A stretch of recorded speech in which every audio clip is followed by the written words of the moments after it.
Shalom Bapak Ibu Saudara yang dikasihi oleh Tuhan kita Yesus Kristus. Kami mengucapkan selamat pagi, selamat hari Minggu, dan salam jumpa kembali di dalam program Khotbah Minggu Sunday Blessing.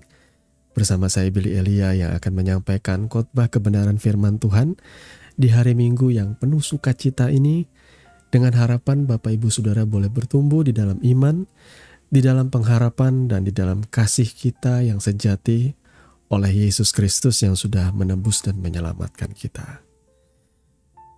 Di hari Minggu yang penuh sukacita ini, di tanggal 21 Juli tahun 2024, khotbah firman Tuhan akan mengangkat judul Ciri Manusia di Akhir Zaman. Nas firman Tuhan terambil dari 2 Timotius, pasalnya yang ketiga, ayat 1 sampai dengan ayatnya yang kelima. Kita akan membaca nas firman Tuhan ini bersama-sama. Sekali lagi, 2 Timotius pasal 3 ayat 1 sampai dengan ayatnya yang kelima. Ketahuilah bahwa pada hari-hari terakhir akan datang masa yang sukar. Manusia akan mencintai dirinya sendiri dan menjadi hamba uang. Mereka akan membual dan menyombongkan diri. Mereka akan menjadi pemfitnah. Mereka akan berontak terhadap orang tua dan tidak tahu berterima kasih, tidak mempedulikan agama, tidak tahu mengasihi, tidak mau berdamai, suka menjelekkan orang, tidak dapat mengekang diri, garang, tidak suka yang baik, suka mengkhianat, tidak berpikir panjang, berlagak tahu, lebih menuruti hawa nafsu daripada menuruti Allah. Secara lahiriah, mereka menjalankan ibadah mereka. Tetapi pada hakikatnya, mereka memungkiri kekuatannya. Jauhilah mereka itu. Amin. Mari kita berdoa. Bapa, di dalam nama Tuhan Yesus, terima kasih untuk sukacita di hari Minggu ini Tuhan. Karena Tuhan sudah menyertai, memberkati, dan begitu banyak hal yang baik yang Kau limpahkan Tuhan. Yang banyak kali kami tidak sadari dan kami juga lupa untuk bersyukur. Tetapi syukur kepada Tuhan, di kesempatan kali ini kami diberikan kesempatan untuk bersekutu bersama-sama, mendengarkan kebenaran firman-Mu. Bapa, kami berdoa, berbicaralah agar kami boleh mengerti apa yang menjadi maksud dan rencana-Mu dalam setiap kehidupan kami. Di dalam nama Tuhan Yesus kami berdoa. Amin.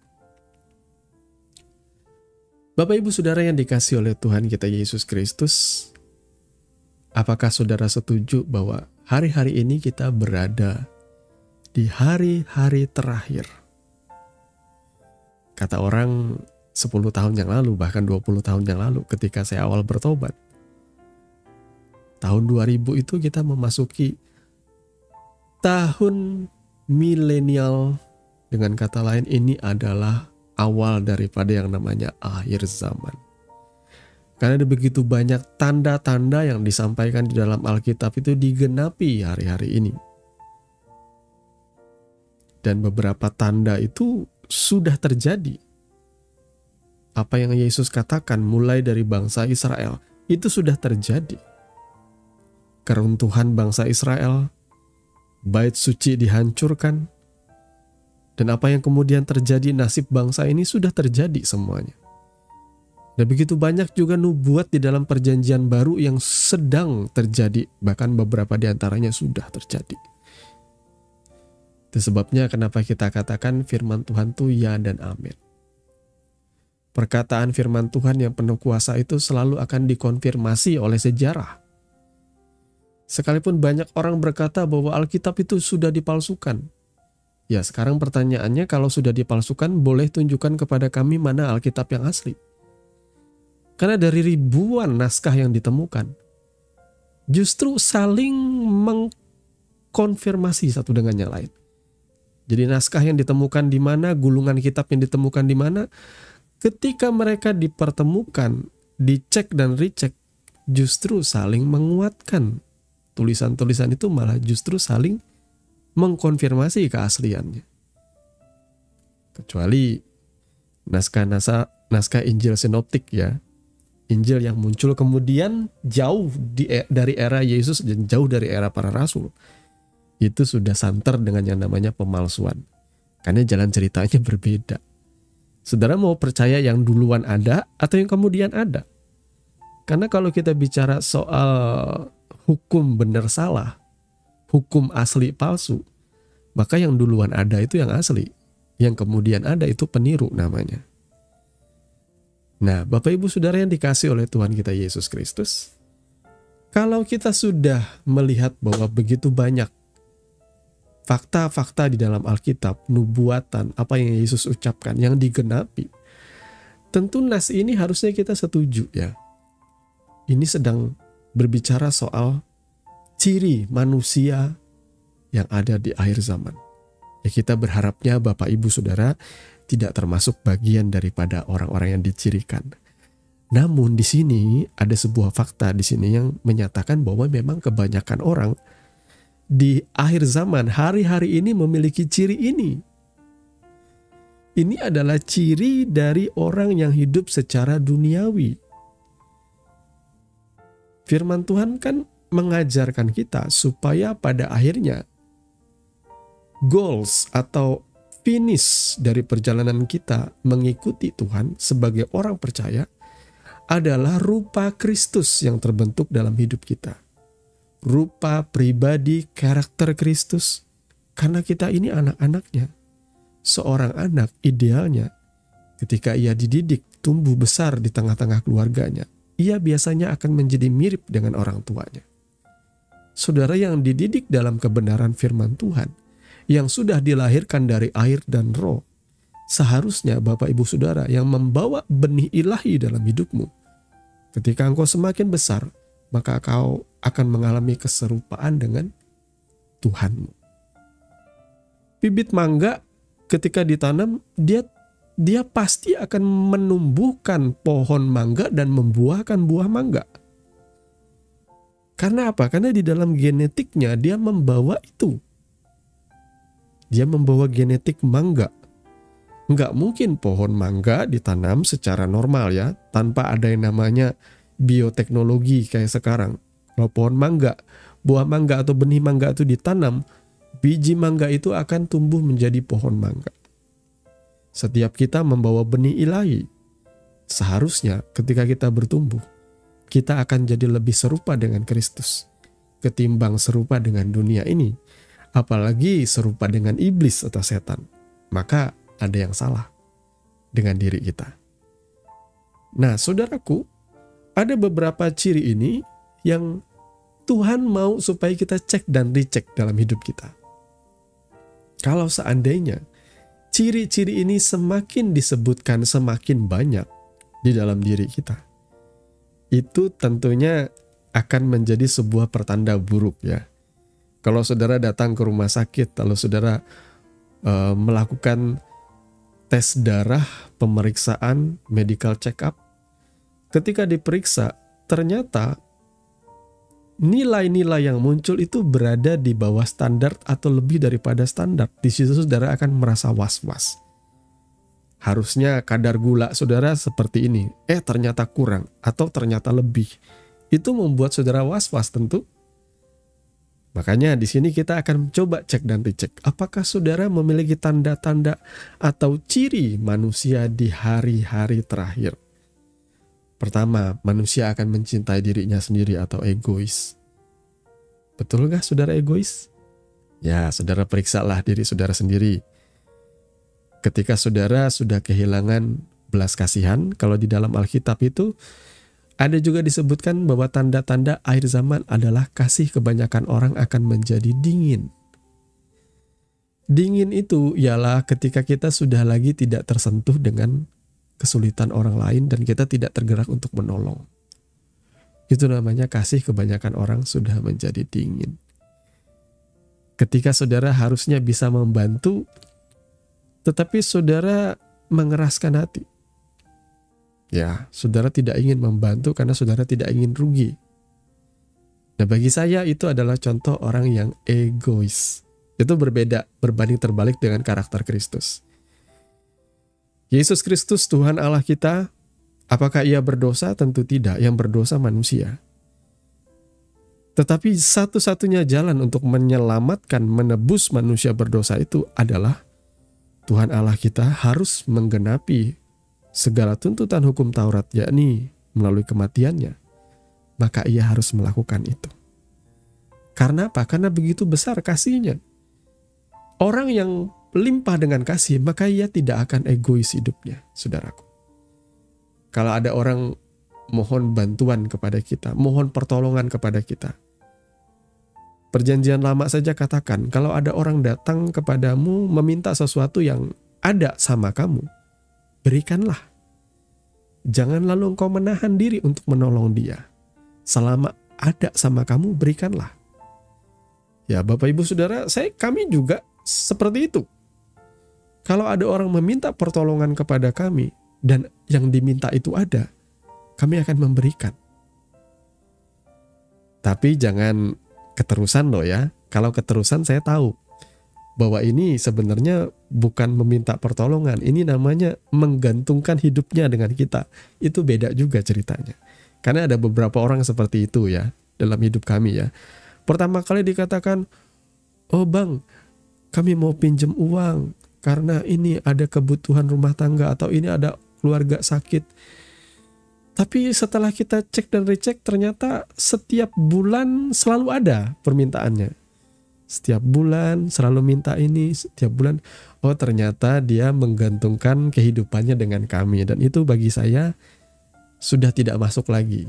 Kita tidak boleh menjadi orang yang akhirnya membuat orang lain tuh malas-malasan. Padahal orangnya masih sehat, kuat, masih bisa bekerja. Tapi kok gaya hidupnya suka berutang, itu aja lah.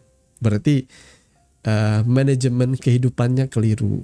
Ya ada baiknya kita ngasih tahu bahwa kita masih punya tanggungan juga keluarga di rumah. Jangan sampai kita memanjakan orang lain, orang bergantung kepada kita. Tapi kalau saudara mau terus membantu ya silahkan. Kalau kami pribadi sih tidak mau dimanfaatkan orang lain ya. Selama orang itu bisa mengelola keuangannya. Yang jadi masalah ada orang-orang yang boro-boro ngurus kehidupannya. Dia sibuk ngurus utang temannya. Jadi dia utang kemana-mana supaya membayar utang temannya. Itu yang repot orang-orang seperti ini. Karena saking berteman dengan siapa-siapa, akhirnya ngurus kehidupan orang lain. Ngurus dapur orang lain. Buat apa? Anakmu aja gak terurus, keluargamu aja kurang kamu urus. Saudara ya. Jadi perhatikan di sini. Tanda pertama, jangan egois.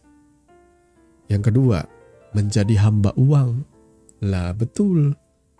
Hari-hari ini banyak orang jadi hamba uang, saudaraku.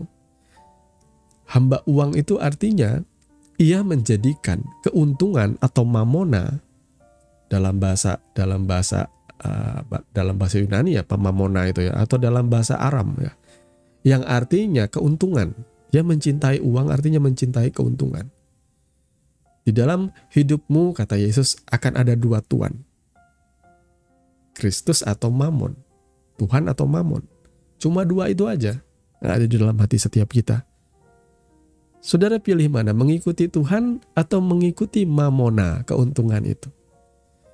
Bekerja untuk mendapatkan nafkah ya, untuk menafkahi keluarga, untuk mendapatkan keuntungan, itu sah-sah saja. Tapi kalau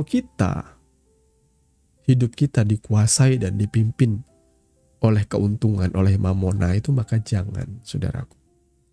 Apa-apa urusannya harus selalu uang. Kita diperhamba oleh uang. Banyak kali orang bahkan lupa waktu, lupa mencari Tuhan, lupa berbakti, lupa beribadah, lupa untuk bertumbuh dalam kebenaran. Karena semuanya demi uang. Mereka banyak kali juga gak punya belas kasihan. Karena semuanya tuh bicara soal uang-uang saja sekarang, saudara. Tidak ada uang maka tidak ada obrolan. Kalau gak ada cuan buat saya tidak mau berteman dengan kamu. Ya, semuanya tentang uang, saudaraku ya. Diperhamba oleh uang. Pelayanan pun hari-hari ini santer. Ya, begitu banyak ada akun-akun satir ya, yang mengungkapkan Bahwa khotbah-khotbah pastor di pendeta pun banyak, di khotbah di gereja pun maksud saya banyak yang isinya tentang uang. Mamona, keuntungan. Orang tuh pengen jadi kaya, pengen jadi sultan. Beberapa pendeta atau pastor akhirnya terjerat kasus korupsi, menggelapkan uang gereja. Beberapa di antaranya yang ketahuan menggunakan dana diakonia yang harusnya disalurkan bagi orang miskin, ternyata buat dia pelesiran ke luar negeri dan beli barang-barang mewah. Nah, semua itu adalah contoh dari orang yang menjadi hamba uang. Dia bukan hamba Tuhan. Ini miris memang, saudara ya. Tapi ini kembali kepada masing-masing orang, karena saya percaya ini juga adalah oknum saja, dan saya berharap ya saudara bisa lihat sama diri saudara sendiri, apakah saudara termasuk oknum. Jangan-jangan kalau kita menyampaikan khotbah yang kita pikiri cuma persembahannya berapa banyak ya hari ini ya, persepuluhannya berapa banyak yang masuk ya. Ya, maka kembali kepada diri kita masing-masingnya, supaya jangan kita melayani untuk menjadi batu sandungan. Kita teladanilah Rasul Paulus yang rela untuk sambil bekerja dan melayani supaya nggak jadi batu sandungan. Ya saudara ya. Kemudian tanda yang berikut, mereka akan membual dan menyombongkan diri. Membual dan menyombongkan diri itu bisa jadi sebuah paket, saudaraku ya. Suka berdusta dan suka membangga-banggakan diri. Ya, hari-hari ini banyak kombinasi seperti ini, banyak saudaraku. Membual dan menyombongkan diri itu banyak. Contohnya, saya tuh kaget. Ada orang yang kalau di sosial media, mereka selalu menunjukkan bahwa mereka memamerkan kehidupan yang begitu indah, begitu mewah. Jalan-jalan sering ke Bali loh. Atau mereka bisa pamer sepatu-sepatu mahal. Mereka mengenakan outfit yang bagus, yang mahal. Tapi ternyata, kebetulan kita ketemu dengan seorang kenalan yang bekerja di bank. Dan dia cerita, kamu tahu nggak bahwa orang ini yang suka flexing tadi ya, ternyata dia punya banyak utang, dan utangnya itu banyak kali nunggak. Dia dikejar-kejar sama yang namanya debt collector atau collection. Jadi apa yang terlihat di sosial media, kesombongannya itu tidak sesuai kenyataan. Ini orang banyak bohongnya. Tapi dia mempertontonkan kehidupan yang mewah selayaknya sultan. Saudara jangan seperti itu ya. Demi tuntutan sosial media, demi persaingan di sosial media, saudara rela berbohong, atau saudara bahkan rela menggunakan keuangan saudara yang tidak benar. Akhirnya demi hal-hal yang seperti itu, banyak orang rela korupsi demi mencapai standar hidup yang bisa dihormati orang lain. Banyak orang akhirnya ngutang sana sini demi beli barang branded, saudara ya. Kalau saudara punya uang dan saudara nggak ngutang, atau kalaupun saudara ngutang, saudara masih bisa bayar, sah-sah saja, silakan. Tapi kalau saya boleh ngasih saran, kalau saudara beli barang-barang branded, hari ini berpikirlah dengan pola pikir seorang wirausahawan atau seorang pengusaha yang baik ya. Saya nggak keberatan loh istri saya pakai iPhone. Ya, saya bilang, dan kita sepakat, kalau kamu pakai iPhone yang memang kameranya bagus, pakai itu untuk sesuatu hal yang produktif. Ya, oke. Ya, pakai itu untuk jualan. Ya, untuk usaha kami. Oh, silakan saja. Kalau saudara mau beli barang branded yang secara ekonomi itu produktif, silakan. Saya pun adalah seorang yang mencintai teknologi. Maka saya harus punya komputer yang settle, yang layak, worth it lah, untuk saya bekerja di dunia konten kreator seperti ini, atau saya menjadi seorang yang produktif dalam usaha kami, dalam pekerjaan kami, karena saya juga sambil punya usaha, saudara ya, di dunia digital ya. Jadi di situ perlu semuanya, itu nggak masalah bagi saya kalau produktif pada akhirnya.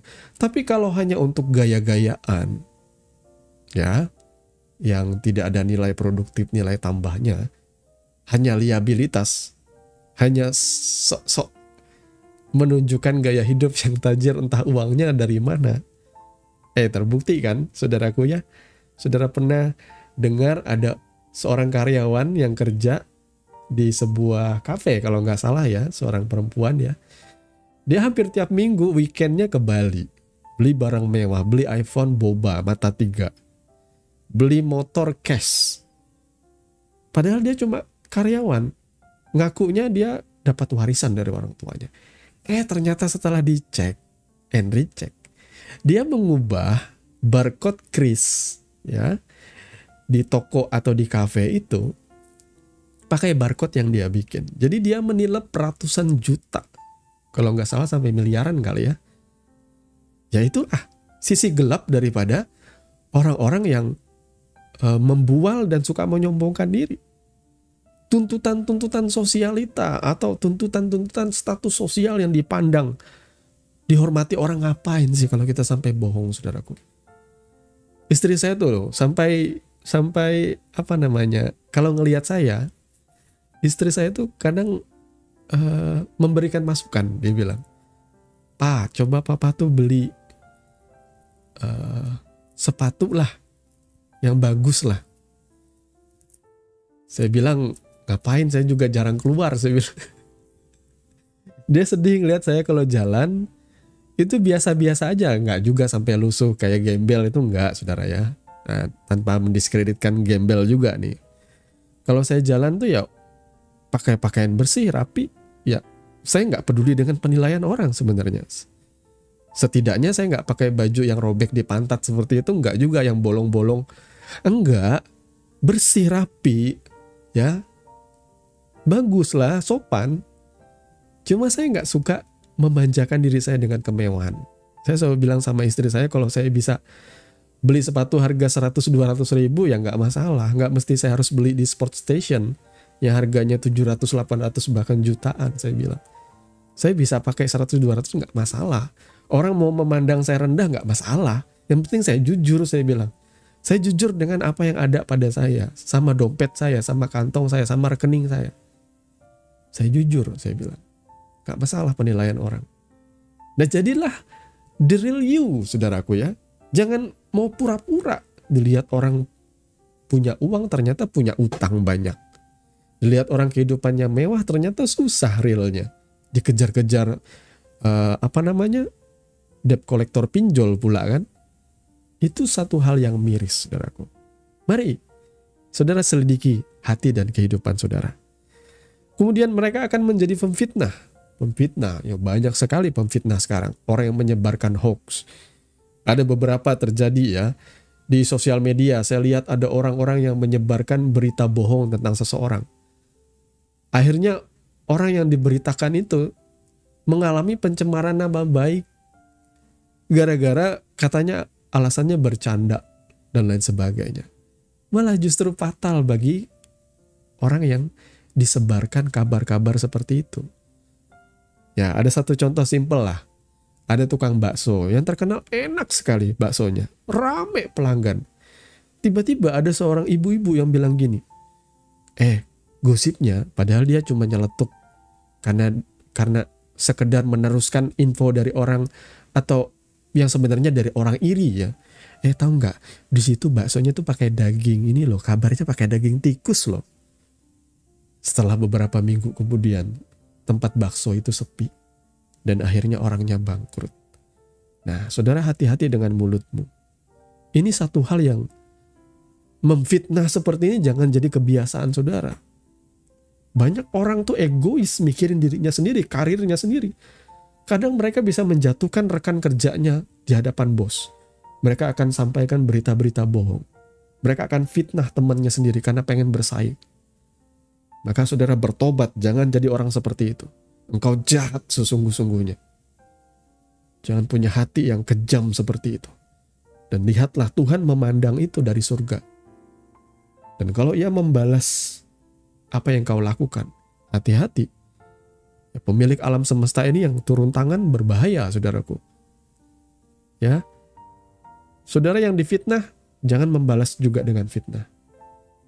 Gak usah bela-bela dirimu. Tapi kalau engkau diberikan kesempatan untuk memberikan konfirmasi, memberikan statement atau apapun juga pembelaan diri, ya silahkan. Tapi kalau seandainya keadaan tidak berpihak kepada engkau, ya serahkan kepada Tuhan. Biar Ia yang turun tangan dan bertindak untuk membela engkau. Yang berikut, mereka akan berontak terhadap orang tua dan tidak tahu berterima kasih. Ya, itu kita sebut saja satu paket ya. Berontak terhadap orang tua ya banyak. Hari-hari ini sudah begitu banyak tanda-tandanya. Kenapa anak muda seringkali berontak sama orang tua? Ya karena mereka tidak pernah melewati masa muda mereka dengan baik dan tidak pernah jadi tua. Seperti itu ya, mereka dalam proses. Dan saya menyadari bahwa orang muda ini memang sangat mudah ke-trigger.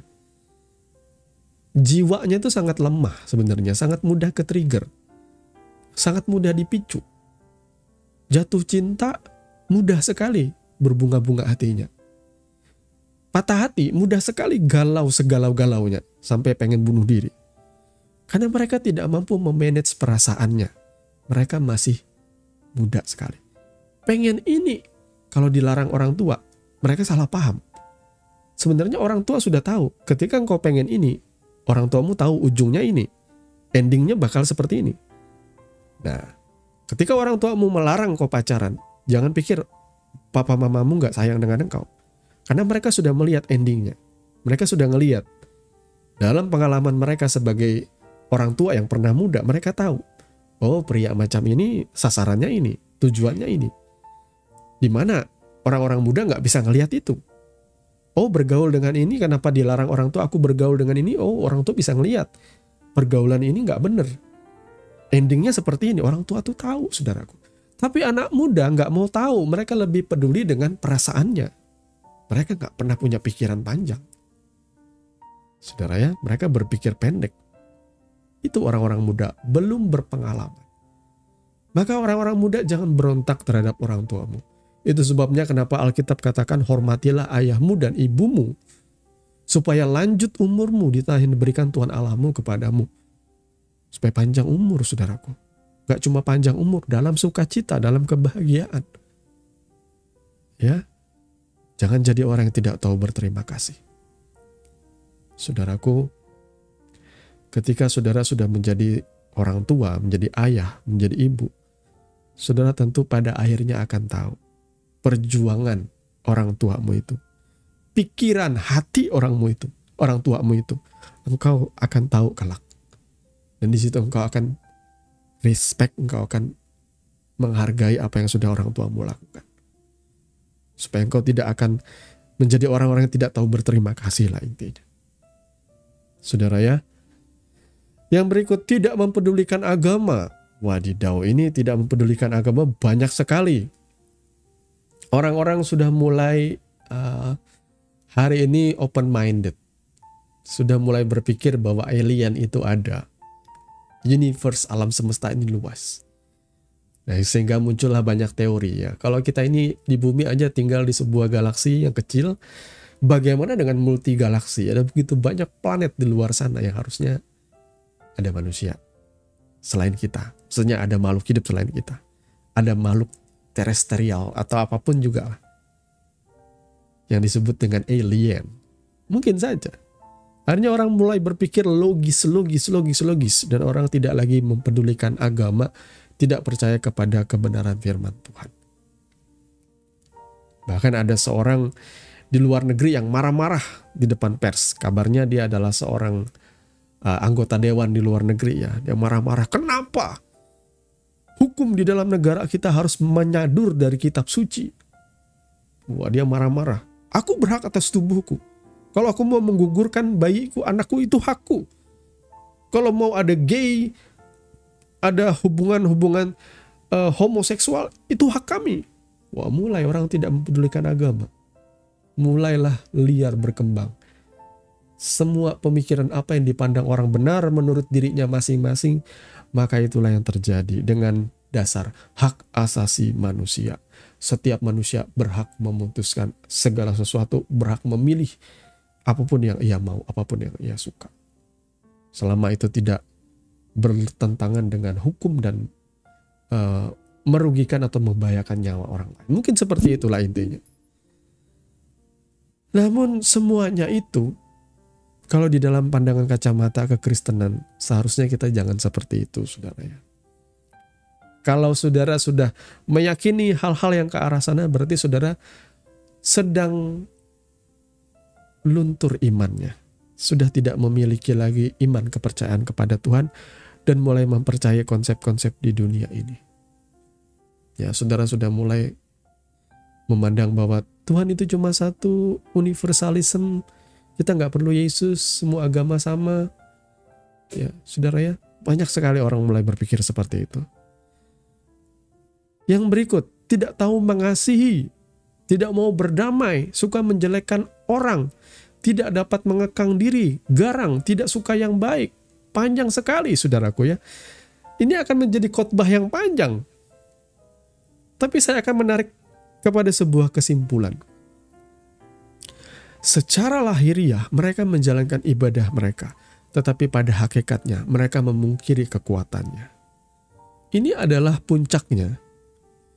Banyak orang yang menjadi Kristen, KTP Kristen, menjadi anggota jemaat. Namun mereka tanpa sadar, mereka tidak menjadi teladan. Mereka tidak menjadi pengikut Kristus yang sejati. Ada hal-hal yang miris saya temukan di dunia ini, saudaraku ya. Banyak orang Kristen yang rela pengen mencapai apapun yang ia ingin, menghalalkan segala cara. Banyak orang yang sudah tidak lagi menghormati lembaga pernikahan, baru menikah, belum sampai genap setahun sudah cerai, sudah berpisah. Tidak ada lagi nilai-nilai kebenaran. Tidak ada lagi nilai-nilai yang menghormati kekudusan pernikahan itu. Dan kalaupun cerai, it's no problemo dalam pandangan mata mereka. Well, aku masih cantik, aku masih ganteng, aku masih bisa dapat yang lebih baik. Tapi ya inilah, tidak ada lagi rasa takut akan Tuhan. Tidak ada lagi rasa takut untuk melukai keluarga besar, itu gak ada lagi. Semua orang sudah melakukan apa yang mereka pandang suka-suka akulah. Nah, saudaraku, saya banyak melihat bahkan juga dari orang Kristen loh. Dengan suami berpisah, kemudian mempercantik diri. Tapi yang disasar, yang ditarget adalah bosnya. Pengen jadi simpenan, pengen jadi sugar baby. Karena begitu banyak sugar baby yang Kristen, yang akhirnya dikasih rumah, dikasih transferan lancar. Apa sih tujuan hidup ini? Kadang-kadang saya bertanya-tanya, kenapa masih ada orang seperti ini? Ya, kalau saya ditanya seperti itu, ya saya yang ketinggalan zaman dalam pandangan orang sekarang. Karena hal itu lumrah terjadi. Silahkan mencapai apa yang jadi tujuanmu, kekayaan dan sebagainya dengan caramu tanpa merugikan orang lain, ya. Tapi inilah buahnya orang yang hidup di akhir zaman. Yang salah jadi benar, yang benar dianggap kolot. Semoga Bapak Ibu Saudara bisa mendidik generasi-generasi saudara selanjutnya, anak-anakmu, sesuai dan seturut dengan kebenaran firman Tuhan, supaya mereka tidak terjerumus dalam hal-hal yang salah. Kami berdoa, biarlah kebenaran firman yang sudah disampaikan di hari Minggu yang penuh sukacita ini boleh menyentuh hati saudara, boleh menggerakkan hati saudara, boleh menyadarkan saudara bahwa kita memerlukan Tuhan dalam hidup kita di tengah-tengah dunia yang sudah semakin dingin ini. Tuhan kiranya memberkati dan menyertai saudara. Mari kita berdoa. Bapa, di dalam nama Tuhan Yesus, terima kasih karena Engkau sudah menyatakan kebenaran firman-Mu di hari Minggu ini. Kami berdoa supaya kami semakin disadarkan bahwa apabila Tuhan dapati di dalam diri kami ada begitu banyak tanda-tanda manusia akhir zaman. Tolong kami Tuhan, selagi masih ada kesempatan kami mau membenahi hidup kami. Kami mau berbalik dari jalan-jalan kami yang jahat, kami mau bertobat. Dan kami mau kembali mengikuti Engkau dan melakukan apa yang semula kami lakukan dengan sungguh-sungguh Tuhan. Tuhan tuntun kami, tolong kami Bapa, karena daging kami lemah. Di dalam nama Tuhan Yesus kami berdoa. Amin. Bapak Ibu Saudara yang dikasihi oleh Tuhan kita Yesus Kristus, Anda baru saja mendengarkan kebenaran firman Tuhan yang kami percaya boleh menjadi dasar dan kekuatan di dalam setiap kehidupan saudara. Sampai bertemu di dalam renungan Sunday Blessing yang berikutnya. Kasih karunia di dalam Tuhan kita Yesus Kristus menyertai saudara sekalian. Shalom.